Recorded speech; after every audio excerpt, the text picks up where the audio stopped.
अधिक नई चित्रकला पढ़ते हैं, मारवाड़ चित्रकला। एक तिब्बत का इतिहासकार आया था एक अपने, तिब्बती हिस्टोरियन था तारानाथ लामा।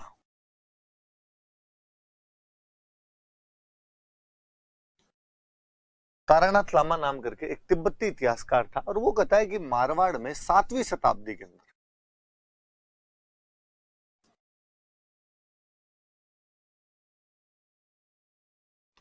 श्रृंगधर नाम का एक चित्रकार था, और श्रृंगधर की जो चित्र बनाए गए थे ज्यादातर वो यक्ष यक्षिणियों के चित्र बनाए गए थे। यक्ष किसी टाइम में देवताओं जैसा सा कुछ दर्जा रखने वाले मनुष्य हुआ करते थे, एक तरीके से आप मान लीजिए ऋषि। मैं शायद एक दिन आपको जब नोहा वाला जाख बाबा समझा रहा था तो मैंने यक्ष का मतलब और बताया था। तो वो जो यक्ष शैली है, वो जो वैसे साधु संतों टाइप के चित्र बनाए गए थे वो श्रृंगधर ने बनाए थे, नहीं यक्ष शैली के चित्र बनाए थे। तारानाथ लामा एक तिब्बती इतिहासकार है जो कहता है कि 7वीं शताब्दी में मारवाड़ के अंदर श्रृंगधर नाम का एक चित्रकार था, जिसने पश्चिमी भारत में यक्ष शैली को बढ़ावा दिया था। ये यक्ष शैली का जन्मदाता ही मान लीजिए, फादर ऑफ यक्ष स्टाइल था ये चित्रकला की, तो वो बंदा श्रृंगधर था। पुरानी रिकॉर्ड तो अपने को ये मिलता है इनके बारे में। फिर जोधपुर की चित्रकला में मालदेव के टाइम में शुरू होती है। इसका 2 चीजें दिखाई देती है मालदेव के टाइम। एक तो मालदेव के टाइम में एक महल थे जिसके भित्ति चित्र बनाए गए थे, उस महल का नाम है चोखेलाओ। चोखेलाओ महल के भित्ति चित्र, म्यूरल पेंटिंग्स जो बनी थी वो इसी टाइम में बनी थी। एक जैनों की किताब है उत्तराधयन सूत्र,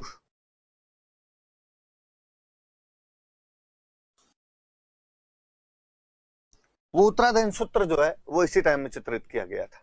तो 2 चीज, मालदेव के टाइम में जोधपुर की चित्रकला शुरू होती है, चोखेलाओ महल के भित्ति चित्र और उत्तराधयन सूत्र नाम का ग्रंथ है, ये ग्रंथ का नाम है, ये चित्रित किए गए थे।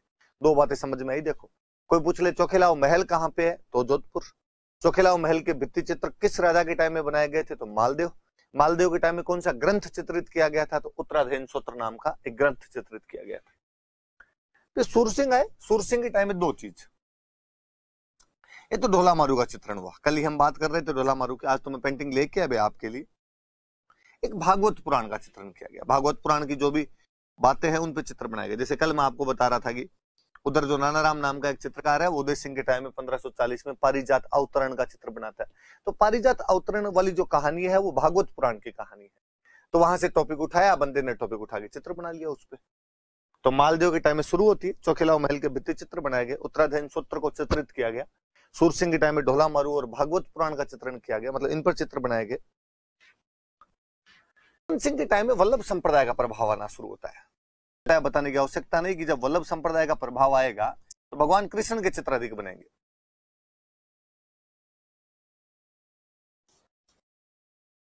भगवान श्री कृष्ण के चित्र अधिक बनाए गए।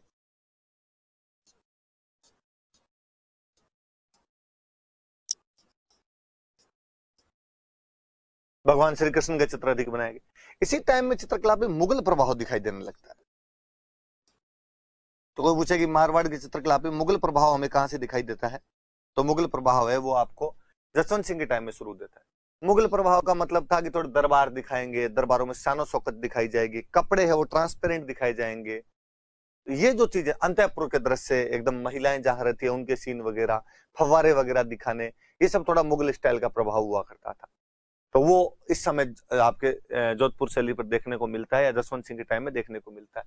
या मुगलों का एक और बड़ा प्रभाव, चित्र बनाते उस चित्र के बाहर खूब सारा बड़ा हाशिया रखते, इसको हाशिया बोलते थे, मार्जिन बोला करते थे, तो मार्जिन छोड़ दिया करते थे। ये भी मुगल चित्रकला की एक विशेषता हुआ करती थी। रंग जो थे वो बहुत ज्यादा यूं थोड़े चटकिले या तड़क भड़क वाले रंग यूज में लिए जाते थे मुगलों के द्वारा। तो वल्लभ संप्रदाय का प्रभाव है, इसलिए भगवान कृष्ण के चित्र बनने शुरू हुए और मुगलों का प्रभाव आना शुरू होता है। जो टाइम है ये जोधपुर चित्रकला का गोल्डन एरा है, स्वर्ण काल है। मुझे लगता है आपको याद आएगा कि मानसिंह के टाइम में नाथ संप्रदाय का प्रभाव था, इसलिए नाथ संप्रदाय से संबंधित चित्र अधिक बने।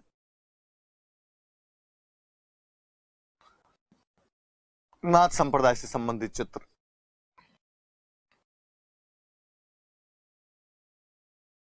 जैसे, तो एक तो इसकी खुद की बुक थी नाथ चरित्र मानसिंह, इसी प्रकार शिव पुराण, पर चित्र बनाए गए, दुर्गा पुराण पर चित्र बनाए गए। ऐसे खूब सारे अलग अलग सब्जेक्ट पे चित्र बनाए गए थे। तो मानसिंह का टाइम स्वर्ण काल था जोधपुर चित्रकला का। नाथ संप्रदाय से संबंधित चित्र बने जिनमें नाथ चरित्र, शिव पुराण और दुर्गा पुराण प्रमुख है। तख्त सिंह के टाइम में चित्रकला में यूरोपीय प्रभाव दिखाई देता है। अंग्रेज आ गए थे, 57 की क्रांति में था तख्त सिंह, अपने यूरोपीय प्रभाव दिखाई देता है। उस टाइम एक चित्रकार हुआ एच मुलर, और एच मुलर ने चित्र बनाया था दुर्गादास राठौड़ का। अभी हम आगे पेंटिंग दिखाऊंगा मैं आपको दुर्गादास राठौड़ की। एच मुलर बहुत बेहतरीन पेंटर था, खूब सारे उसने राजस्थान की पेंटिंग बनाई। बेसिकली जोधपुर और बीकानेर से संबंधित कई पेंटिंग उसने बनाई थी, उसी में एक दुर्गादास राठौड़ की पेंटिंग बनाता है। आप ज्यादातर लोगों की देखी हुई है, आज हम पढ़ेंगे तो और देख लेंगे। तख्त सिंह के टाइम में यूरोपीय प्रभाव। वापस देखिए आप, मालदेव के टाइम, वापस पीछे से, तारानाथ लामा एक तिब्बती इतिहासकार है जो कहते 7वीं शताब्दी में श्रृंगधर था जिसने पश्चिमी भारत में यक्ष शैली को जन्म दिया था। मालदेव के टाइम में चोखेलाव महल के भित्ति चित्र और उत्तराधयन सूत्र ग्रंथ चित्रित किया गया, शुरू इसी के टाइम में होती है। सूर सिंह के टाइम में ढोला मारू और भागवत पुराण का चित्रण हुआ। जसवंत सिंह के टाइम में वल्लभ संप्रदाय के प्रभाव के कारण भगवान कृष्ण के चित्र अधिक बने, मुगल प्रभाव दिखाई देता है। मान सिंह का टाइम स्वर्ण काल है, नाथ संप्रदाय से संबंधित चित्र बनाए गए, नाथ चरित, शिव पुराण और दुर्गा पुराण से संबंधित चित्र बनाए गए। तख्त सिंह के टाइम में यूरोपीय प्रभाव दिखाई देता है। एच मुलर ने दुर्गादास राठौड़ का चित्र बनाया था। विशेषताएं क्या है, जोधपुर शैली की विशेषताएं बताएं अपने से। महिलाओं की आंखें एक तो बादाम जैसी है, मुझे मेरी नहीं समझ में आएगी, महिलाओं की आंखें बादाम सी कैसी हो जाती है? बादाम सी आंखें, ऊंची पाग, पगड़ी जो है पुरुषों के चेहरे पे ऊंची ऊंची दिखाई देती है। खंजन पक्षी का चित्रण, अभी दिखाऊंगा हम आगे खंजन पक्षी कौन सा है।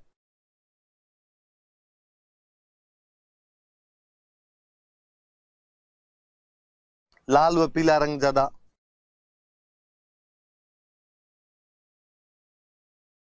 लाल व पीले रंग का प्रयोग। हाशिए में लाल रंग,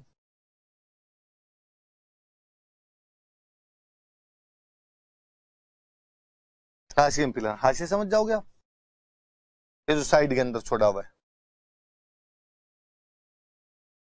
इसमें पीला रंग, तो हाशिए के अंदर पीला रंग देखने को मिलता है। प्रेम कहानियों का चित्रण ज्यादा किया गया, प्रेम कहानियों का चित्रण खूब सारा हुआ, जैसे ढोला मारू,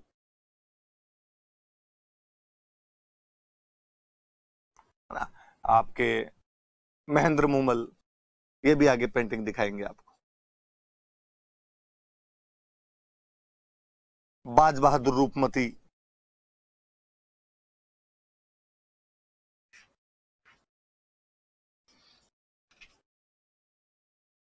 बादलों का खूब चित्रण किया गया।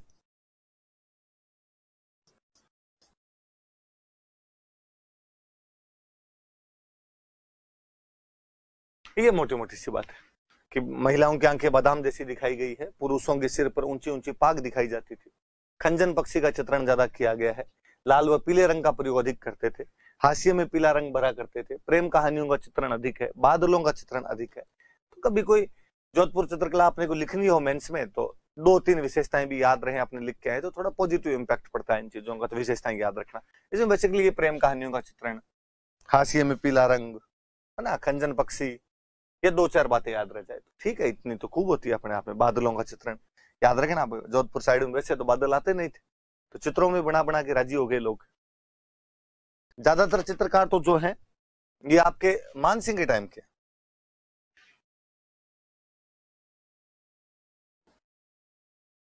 मानसिंह के टाइम के चित्रकार थे।